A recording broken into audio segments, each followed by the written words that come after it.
ഇനി Ayyappa സംഗമമില്ലെന്നാണ് Devaswom board president പറയുന്നത്. എന്തുകൊണ്ടാണ് അയ്യപ്പ സംഗമം ഇനി ഇല്ലാത്തത്? ഇനി നടത്തൂല എന്ന് പുതിയ സർക്കാർ വല്ല തീരുമാനമെടുത്തോ? ഇത് ദേവസ്വം ബോർഡിന്റെ ഒരു തീരുമാനമാണ്. ആഗോള അയ്യപ്പ സംഗമം ഇനി ഉണ്ടാവില്ല. അദ്ദേഹം പറയുന്നത് അയ്യപ്പന് ഇനി പബ്ലിസിറ്റിയുടെ ആവശ്യമില്ല എന്നാണ്. ശരിക്കും അയ്യപ്പനാണോ പബ്ലിസിറ്റി വേണ്ടത്? അതോ ശബരിമല നടത്തിപ്പുകാർക്കാണോ പബ്ലിസിറ്റി വേണ്ടതെന്നാണ് ശരിക്കും ചോദിക്കാനുള്ളത്. കാരണം ഇനി വേണ്ട എന്ന് പറയുമ്പോൾ കഴിഞ്ഞ തവണ അവസാനം നടത്തിയത് ഈ പിണറായി വിജയൻ സർക്കാരിന്റെ കാലത്തായിരുന്നു. ഒരു അയ്യപ്പ സംഗമം കൊണ്ടുവരികയും അയ്യപ്പ ഭക്തരൊക്കെ അല്ലെങ്കിൽ വിശ്വാസികളൊക്കെ തങ്ങൾക്ക് എതിരാണെന്ന് തോന്നുന്ന സമയത്താണ് ഇങ്ങനെ ഒരു കാര്യം നടപ്പിലാക്കുകയൊക്കെ ചെയ്യുന്നത്. അപ്പോൾ കഴിഞ്ഞ തവണ വരെ അയ്യപ്പന് ഈ പബ്ലിസിറ്റി ആവശ്യമുണ്ടായിരുന്നോ എന്നൊരു ചോദ്യമുണ്ട്. അപ്പോൾ അതിൻ്റെ അപ്പുറത്തേക്കും പിന്നീടും കുറേ തീരുമാനങ്ങൾ ശബരിമലയിൽ നടപ്പാക്കുന്നതിനെ പറ്റി പറയുന്നുണ്ട്. ഇനി എല്ലാം ഡിജിറ്റലൈസേഷൻ ആണ്. ഇനി തെറ്റുകുറ്റങ്ങളെല്ലാം മാറ്റുന്ന രീതിയിലേക്ക് ശബരിമല കൊണ്ടുവരികയാണെന്നാണ് പറയുന്നത്. അതുപോലെ തന്നെ ശുചിത്വം, സുതാര്യത, കാര്യക്ഷമത എന്നിവയ്ക്കാകും ഇനി മുൻതൂക്കം. ശബരിമല സന്നിധാനത്ത് ആകെ 690 ശബരിമല സന്നിധാനത്ത് ആകെ 690 മുറികളുണ്ട്. അതിലാകെ 190 മുറികളാണ് ഈ തീർത്ഥാടകർക്കായിട്ട് തുറന്നു കൊടുത്തിട്ടുള്ളത്. ഇനി ബാക്കിയുള്ള 550 മുറികളൂടെ ഇനി അവർക്കായി തുറന്നു നൽകും എന്നൊരു തീരുമാനം പറയുന്നുണ്ട്. പിന്നീട് പൂർണ്ണമായും ഡിജിറ്റലൈസേഷൻ വഴിയാകും ഇനി ബുക്കിംഗും എല്ലാം എന്ന് കെ ജയകുമാർ പറയുന്നുണ്ട്.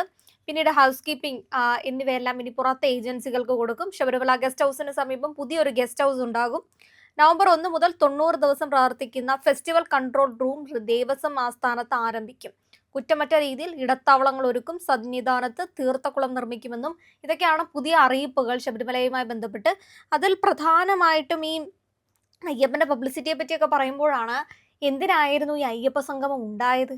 കഴിഞ്ഞ തവണ ആ ഒരു അയ്യപ്പ സംഗമ സമയത്ത് അയ്യപ്പന്മാരൊന്നും അല്ല, അയ്യപ്പ ഭക്തരല്ല ആ ഒരു അയ്യപ്പ സംഗമത്തിൽ വന്നിട്ടുണ്ടായിരുന്നത് എന്നൊരു ആക്ഷേപമൊക്കെ ഉയർന്നു കേട്ടിട്ടുണ്ടായിരുന്നല്ലോ. അപ്പൊ ആരുടെ പബ്ലിസിറ്റിയാണ് ഇനി ഉണ്ടാവില്ല എന്ന് കെ ജയകുമാർ പറയുന്നത്? തീർച്ചയായും ആ ഒരു പബ്ലിസിറ്റി എന്ന് പറയുന്നത് പിണറായി വിജയൻ ആവശ്യമായിട്ടുള്ള ഒരു കാര്യമായിരുന്നു. ഞങ്ങൾ ഭക്തർക്കെതിരല്ല, ഞങ്ങൾ വിശ്വാസികൾക്കെതിരല്ല എന്ന് തെളിയിക്കണമായിരുന്നു. കാരണം അങ്ങനെ ഒരു വിഷയം കൊണ്ട് ഇപ്പോൾ തിരഞ്ഞെടുപ്പുകളൊക്കെ വരുന്ന സമയത്ത് അവർക്ക് ഭയമുണ്ടായിരുന്നു. ഇത്ര വലിയ ഒരു ശബരിമല കൊള്ള പുറത്തേക്ക് വന്നു. പിന്നെ ഈ സ്ത്രീ പ്രവേശനവുമായി ബന്ധപ്പെട്ട് ഒരുപാട് കാര്യങ്ങൾ അല്ലെങ്കിൽ ഒരു തിരിച്ചടികൾ സർക്കാരിന് നേരിടേണ്ടി വന്നു. വിശ്വാസി സമൂഹത്തിൽ നിന്ന് സർക്കാർ അകന്നു പോയോ എന്നൊരു സംശയമുണ്ടായി. അപ്പോൾ ഇതൊക്കെ ആ ഒരു ഇമേജ് തിരിച്ചു കൊണ്ടുവരാനായിട്ട് അങ്ങ് തിരുവനന്തപുരം മുതൽ കാസർഗോഡ് വരെ ഫ്ലെക്സ് ബോർഡുകളൊക്കെ നിരന്നില്ലേ? നമ്മളല്ലാതെ മറ്റാരുണ്ട് എന്ന ആ ഒരു മുഖത്തിന് വേണ്ടിയിട്ട് തന്നെയായിരുന്നു അയ്യപ്പ സംഗമം നടത്തിയിട്ടുണ്ടായിരുന്നത്. അപ്പോൾ അതിൻ്റെ ആ ഒരു പബ്ലിസിറ്റിക്ക് ഇനി ആവശ്യമില്ല.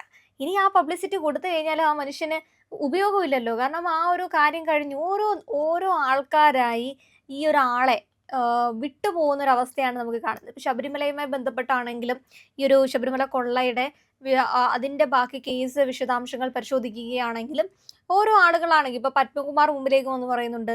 തന്നെ പറ്റി എന്തെങ്കിലും പറഞ്ഞു കഴിഞ്ഞാൽ താനും തിരിച്ചെന്തെങ്കിലുമൊക്കെ പറയുമെന്ന് പറയുന്നുണ്ട്. അതുപോലെ ഓരോരുത്തരും കൈവിട്ട് പോകുന്ന അല്ലെങ്കിൽ കൈയൊഴിഞ്ഞു പോകുന്ന ഒരു രീതിയാണ് പറയുന്നത്. ഇപ്പോൾ ഇവിടെ അയ്യപ്പനെ കൂട്ടിച്ചേർത്ത് പറഞ്ഞു കഴിഞ്ഞാലും നമുക്ക് കൃത്യമായി മനസ്സിലാക്കാൻ പറ്റുന്ന ഒരു കാര്യമാണ്. ഇനി ആ പബ്ലിസിറ്റി ആവശ്യമില്ലാത്തത് മുൻ സർക്കാരിനായിരുന്നു. മുൻ സർക്കാരിന്റെ ഭാഗമായിട്ടുള്ള പിണറായി വിജയനായിരുന്നു. അന്ന് ആ സർക്കാരിന്റെ കാലത്ത് ഏറ്റവും കൂടുതൽ ആനുകൂല്യങ്ങൾ കൈപ്പറ്റിയതും അതുപോലെ തന്നെ ശബരിമലയുമായി ബന്ധപ്പെട്ട അത്രയധികം ക്രമക്കേടുകൾ 10 വർഷം നീണ്ട 10 വർഷം ഇരുന്ന് ചെയ്തും അതിൽ ഒന്നാം ഭരണസമിതി ദേവസ്വം ബോർഡുമായി ഒന്നാം ഭരണസമിതിക്കും ബന്ധമുണ്ടായിരുന്നു. രണ്ടാം ദേവസ്വം ബോർഡ് അംഗങ്ങൾക്കും ബന്ധമുണ്ടായിരുന്നു. അപ്പോൾ ഇതൊക്കെ പുറത്തേക്ക് വരുന്ന സമയത്ത് ഇനിയിപ്പോ കുറ്റം ഒന്നും ഇല്ലാതെ ഇനി ഞങ്ങൾ മുന്നോട്ട് പൊക്കോളാം. അപ്പോൾ ഇത്ര നാളും ചെയ്ത കുറ്റം ആർക്ക് വേണ്ടിയിട്ടായിരുന്നു? അയ്യപ്പന് വേണ്ടിയിട്ടായിരുന്നോ? ഇനി അയ്യപ്പനെ ആർക്കാണ് താങ്കൾ പരിചയപ്പെടുത്തി കൊടുക്കാൻ പോകുന്നത്? ഇവിടുത്തെ കേരള സമൂഹത്തിലേക്കാണോ? അല്ലെങ്കിൽ ഭാരതത്തിലേക്കാണോ? ശബരിമല എന്നൊരു ക്ഷേത്രമുണ്ട്. അങ്ങ് പത്തനംതിട്ടയിലാണ് സ്ഥിതി ചെയ്യുന്നത്. ഇവിടെ ഇങ്ങനെ ഇതാണ് ഐതിഹ്യം. ഇത് താങ്കൾ ഈ അയ്യപ്പ സംഗമം പറഞ്ഞു കൊടുത്തിട്ടാണോ ഇത്രയും കാലം ഈ ഭക്തജനങ്ങളൊക്കെ ശബരിമലയിലേക്ക് എത്തിയിട്ടുണ്ടായിരുന്നത്? ഇത്ര ഐതിഹ്യ കഥകളൊക്കെ അയ്യപ്പ സംഗമത്തിലൂടെയാണോ എല്ലാരിലേക്കും എത്തിയത്? ഇങ്ങനെ ഒരുപാട് ചോദ്യങ്ങളാണ് അദ്ദേഹത്തിനോടുള്ളത്.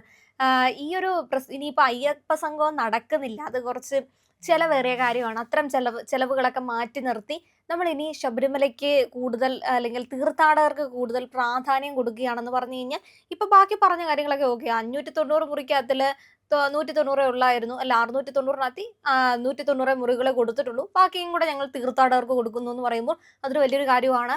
അത്തരം പ്രഖ്യാപനങ്ങളുടെ കൂട്ടത്തിൽ തന്നെ മറ്റ് ചെയ്തു വെച്ച ചില കാര്യങ്ങളെ അങ്ങ് മറച്ചു കളയാം. എല്ലാം ഞങ്ങൾ അയ്യപ്പന് വേണ്ടിയിട്ടായിരുന്നു. ഇനി ആകെ പറയാനുള്ളത് ഈ കൊള്ള നടത്തിയത്, മോഷണം അയ്യപ്പന് അത്രയത്തിൻ്റെ ഒന്നും ആവശ്യമില്ല.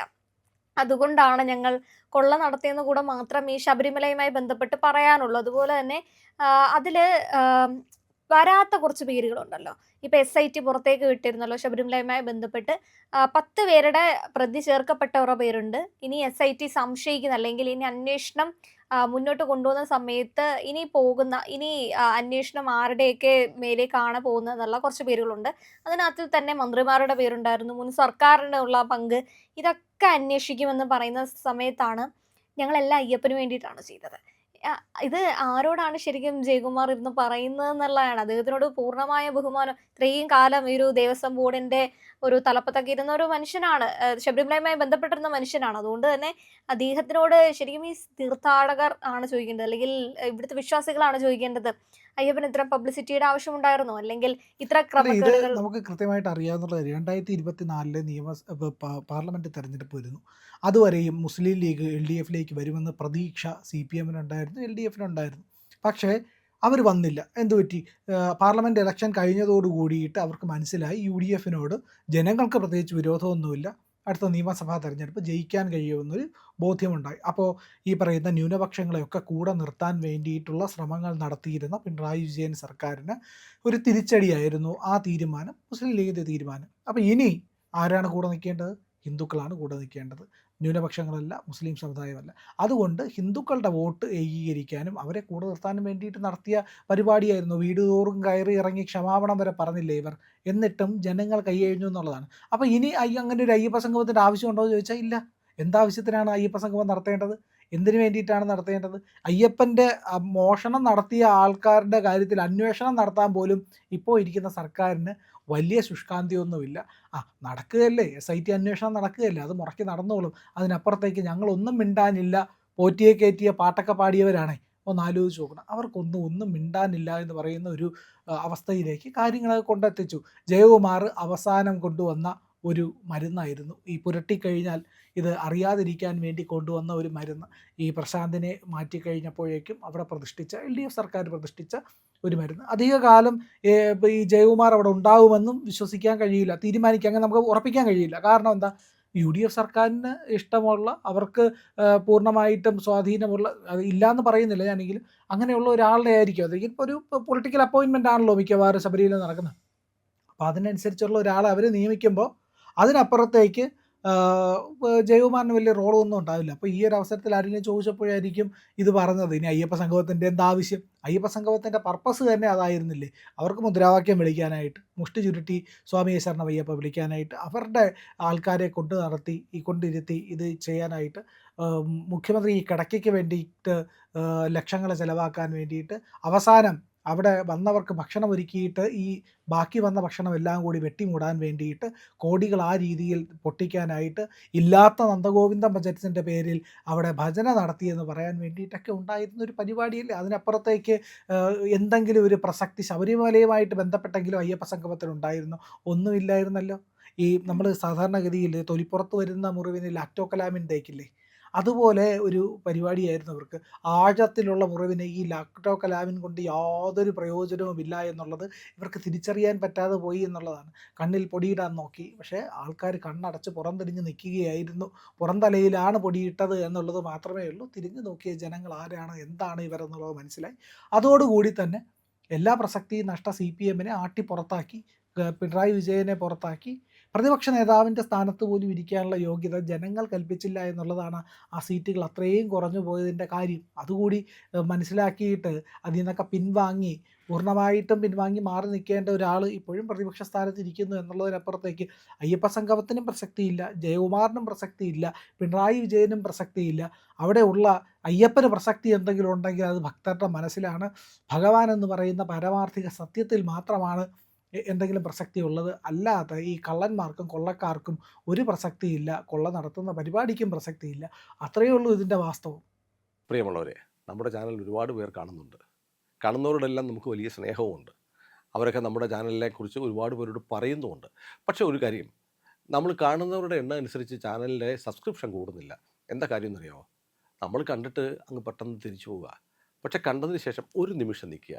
നമ്മുടെ ചാനലിൻ്റെ IND എന്ന് പറയുന്ന ലോഗോ ഇല്ലേ, അവിടെ ഒന്ന് വിരലമർത്തിയാൽ ചാനലിൻ്റെ ഫീഡ് തുറന്നു വരും. അവിടെ സബ്സ്ക്രൈബ് എന്നൊരു നീല നിറത്തിലുള്ള ബാറുണ്ട്. അവിടെ ജസ്റ്റ് ഒന്ന് തൊടുക. തൊട്ടടുത്തൊരു മണിയുടെ ചിത്രമുണ്ട്, ബെല്ലൈക്കൺ. അവിടെയും ഒന്ന് തൊട്ടാൽ നിങ്ങൾക്ക് നമ്മുടെ എല്ലാ വീഡിയോകളും കാണാനുള്ള നോട്ടിഫിക്കേഷൻ കിട്ടും. മാത്രമല്ല ചാനലിൻ്റെ ഒരു സബ്സ്ക്രൈബറായി മാറുകയും ചെയ്യും. അത് ഞങ്ങൾക്ക് വലിയ സഹായമായിരിക്കും. ഉറപ്പായിട്ടും അത് ചെയ്തിട്ടില്ല എങ്കിൽ ഇപ്പോൾ തന്നെ ഒന്ന് ചെയ്യണേ.